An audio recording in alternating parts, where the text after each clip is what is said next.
তো গাইজ আজকে অনেক সকাল সকাল ঘুম থেকে উঠে গেছি, শীতের সকাল, শীত কেবল পড়ছে। আজকে কুমড়ো বড়ি দেওয়া হবে, তো ব্রাশ করছি। আর এই তো আমাদের এই কুমড়োটা, এটা চেলে এটা দিয়ে বড়ি দেওয়া হবে। বড়ির ডালগুলো সব ব্লেন্ডার করতে হবে, তো চলো। এই যে এখন কাটা হচ্ছে, কত সুন্দর কুমড়োটা।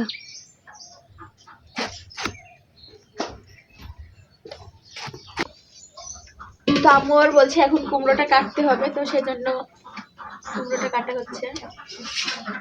বিচিগুলো আমিও বাইর করি, সাথে হেল্পিং আমি হচ্ছি, হেল্পিং এইবারে। আমি বেশি ছিলে ভাজা হইল এখন কুমড়োটা করে নিচ্ছি, তারপরে ধুতে হবে। বড়ির ডালগুলো, এই ডালগুলো এখন আমি পিষবো। আর এই কাঁচা ডালগুলো কিন্তু খেতে অনেক সুন্দর লাগে।